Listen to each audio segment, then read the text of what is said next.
You thought we were just friends, but I wasn't just taking your energy. I was playing with your soul. Every hope I gave you, every dream I let you believe, every moment I made you feel special. It was all a game I didn't even know I was playing. I'm going to show you the 7 ways I played with your soul while calling you my friend. But here's what you need to understand. I wasn't doing just one of these things. I was doing all of them. Every single day. By the end of this, you'll understand why just friends was the cruelest lie I ever told. Way number 1. I gave you hope I never intended to fulfill. Not hope for a relationship. Hope for something deeper. Hope that maybe, someday, I would see you the way you saw me. I fed you breadcrumbs of possibility just to keep you close enough to feel your devotion. Week 2. I tell you, I'm not ready for anyone right now. But if I were, and let the sentence hang in the air, I watch your face light up with possibility. My chest tightens, knowing I'm lying. Month 3. I say things like, you understand me in ways no one else does. I mean it, but I also know how it sounds to you. How it feeds the fantasy I'm never going to fulfill. Month 6. I let you comfort me after a bad date and say, why can't I find someone like you? I see the hope flash in your eyes. I feel sick for 3 hours afterward, but I don't take it back. Psychology calls this intermittent reinforcement, giving just enough reward to keep someone emotionally invested without ever delivering the ultimate prize. I wasn't leading you on intentionally. I was feeding you hope because your hope fed my soul. Every time you looked at me like I was magic, I felt powerful. Every time you believed in the possibility of us, I felt worthy. I was using your hope as my drug, and I was addicted to the way it made me feel about myself. But here's where it gets darker. Way number 2. I used your dreams as my emotional playground. You told me about your future, your plans, your vision of what love could look like. And I inserted myself into those dreams just enough to make them feel real. I never said, we could have that together. I said things like, that sounds beautiful, and I hope you find that someday. But I said it while looking into your eyes, while touching your hand, while making you feel like maybe I was talking about us. Month 8. You describe your dream of traveling to Italy with someone you love. I say, I've always wanted to see the Amalfi Coast. I don't say with you, but I don't say with someone else either. I leave it floating between us, like a promise I never made. Month 10. You talk about wanting to build something meaningful with someone. I nod and say, you deserve that kind of love. But I say it in a way that makes you wonder if I'm volunteering to be that person. Month 12. I let you plan hypothetical futures while I stay safely in the hypothetical. If we ever took a trip together, if we lived in the same city, if things were different, I participate just enough to keep the dream alive without committing to making it real. This is what psychology calls emotional mirroring without authentic investment, reflecting someone's desires back to them to create false intimacy. I was playing with your dreams because they were safer than my reality. In your dreams, I could be the person you needed me to be without actually becoming her. I could test drive being loved without the responsibility of loving back. My stomach knots every time I think about how I let you build castles in the air while I knew I'd never move in.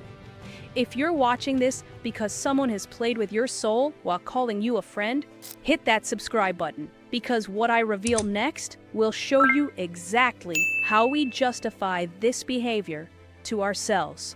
But here's what I was really doing. Really. Way number 3. I let you believe you were special to me in ways that mattered. You weren't just my friend. You were my best friend, my person. The one who really gets me. I gave you titles and roles that made you feel irreplaceable while keeping you safely in the friend category. I made you feel chosen without actually choosing you. Month 14, I start calling you when I have important news before I call anyone else. Not because you're the most important person in my life, but because your reaction makes me feel the most important. Month 16, I tell people he's the first person I want to share good news with. I say this in front of you, watching how it makes you glow. I feel powerful knowing I can make you feel that special with just words. Month 18, I create rituals and traditions that are just ours. Our coffee shop, our inside jokes, our way of texting. I build a world that feels exclusive and intimate while keeping it completely platonic. Psychology calls this emotional elevation, making someone feel uniquely significant to create attachment without romantic commitment. I wasn't lying about you being special to me. You were. But I was lying about what that specialness meant. You were special because you loved me unconditionally, because you made me feel valuable, because you were safe, not because I loved you back the way you loved me. I was treating your heart like my personal shrine, where I could go to feel worshipped whenever I needed an ego boost.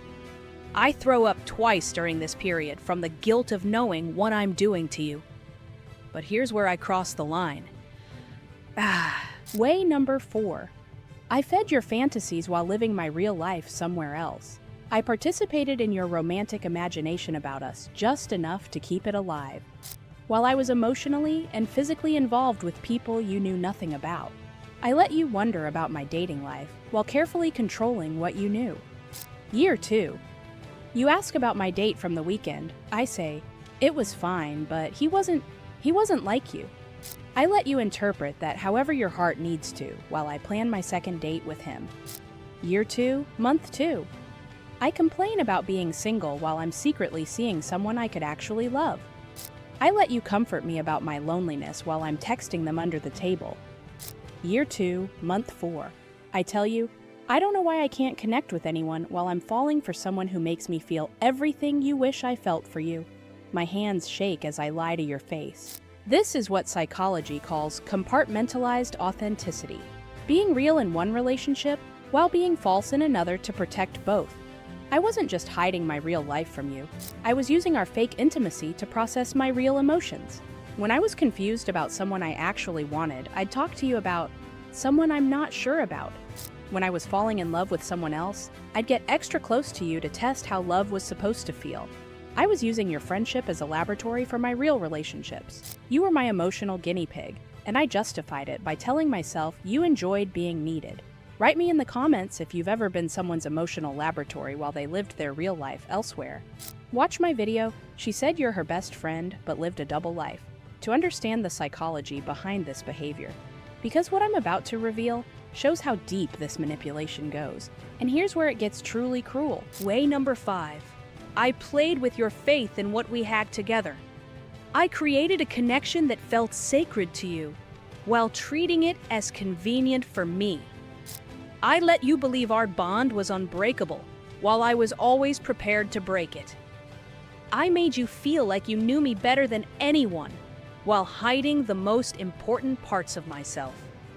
Year 2, month 6, you tell me our friendship is the most important relationship in your life? I smile and say, mine too, knowing I don't mean it the way you do. I can't look at you for the rest of the conversation. Year 2, month 8. I let you think you're my emotional support system, while I'm getting real support from people you've never met. I use your care as a backup plan for days when my real life gets hard. Year 2, month 10. I participate in deep conversations about trust and authenticity while living a complete lie. I nod when you say, I feel like I can tell you anything, while knowing you can never tell me what you really want. Psychology calls this relational fraud, creating false intimacy by manipulating someone's perception of the relationship's significance. I wasn't just lying about romantic feelings. I was lying about the entire foundation of what we had. You thought you were my confidant. Really? You were my audience. You thought you were my safe space. Really? You were my ego boost. You thought you were my chosen family. Really? You were my emotional entertainment. I created a relationship that felt life-changing to you, while knowing it could never change my life the way you wanted. I sleep with my phone face down for weeks because I can't handle seeing your good morning texts, knowing what I'm doing to you. But here's the most twisted part. Way number 6. I made your love my secret fuel while giving you nothing real in return. Your devotion became my addiction. Your care became my drug. I needed you to love me more than I loved you because that imbalance gave me power. I fed off your feelings while starving you of mine. Year 2, month 9, I realize I'm strategically vulnerable with you at moments when I need your care the most. Not when I actually need help, but when I need to feel loved. I have panic attacks for 3 days after this realization. Year 2, month 11. I start timing my emotional needs around your availability. Not because you're the best person to help me, but because you're the most reliable source of unconditional support. My hands shake for hours every time I see your name on my phone. Year 3. I notice that I feel empty when you're not giving me attention, but I feel suffocated when you need the same from me. I want your love without the responsibility of loving back. I can't sleep for 6 days straight from the guilt. This is what psychology calls emotional parasitism. Extracting emotional resources from someone without reciprocating their emotional investment. I wasn't just taking your energy. I was converting your love into my self-worth. Every time you chose me over other plans, I felt important. Every time you prioritized my problems over yours, I felt valuable. Every time you loved me despite getting nothing back, I felt powerful. I was using your heart as my personal power source, and I was addicted to how strong it made me feel. But I was slowly draining you while telling myself I was just being a good friend. My therapist asks me to write down what I give versus what I take in our friendship. I can't finish the exercise because the imbalance makes me physically sick. And here's the truth that destroyed me. Way number 7. I made you my emotional backup plan while giving you the illusion of being my priority. You thought you were my first choice for emotional support, but you were actually my safety net. I kept you as my guaranteed source of love while I took risks with people who might reject me. You were my insurance policy for loneliness, not my cure for it. Year 3, month 2. I realize I only reach out to you when my real relationships are failing.